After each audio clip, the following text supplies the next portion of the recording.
What happens is you parse out a little part of the world, say, and so an amount you can handle. So let's say it has some duration. You're not aiming at something 50 years in the future. It's because how the hell are you going to do that? There's too many variables, you know. So you're aiming at some handleable amount of time, and you posit a goal in there, and you plot your route, and then that tells you what's up and tells you what's down, because up moves you towards the goal and down moves you away from the goal, and that sets up your motivational framework so that you have something worth attaining. You know, that's a really interesting thing to know too, is like, why have a goal? Well, it's easy. No goal, no positive emotion. Because you experience positive emotion by noticing that you're moving towards a goal. And so if you don't have a goal, well, you can't have any positive emotion. So you better have a goal. And so you might say, well, what should the goal be? Well, we could start by saying, well, any goal is better than none. And then we might say, well, it should be a goal that other people will let you pursue, because otherwise it's going to be kind of difficult. And maybe they'll be even happy to help you pursue it. That would even be better. And maybe it's a goal that would enable you to learn how to pursue other goals while you pursue that goal.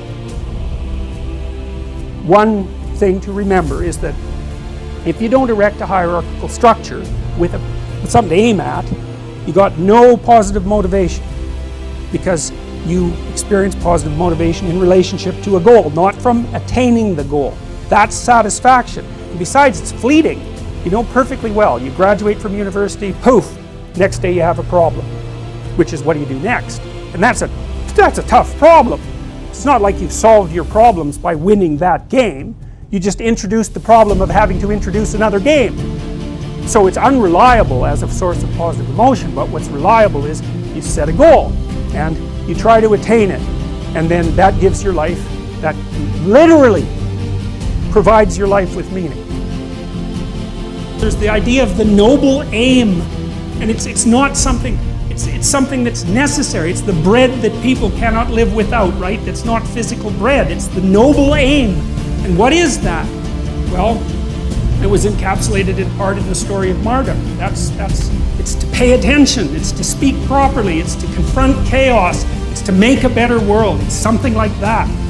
And that's enough of a noble aim so that you can stand up without, you know, cringing at the very thought of your own existence, so that you can do something that's worthwhile to justify your wretched position on the planet. And if you don't have a noble aim, then you have nothing but shallow, trivial pleasures, and they don't sustain you.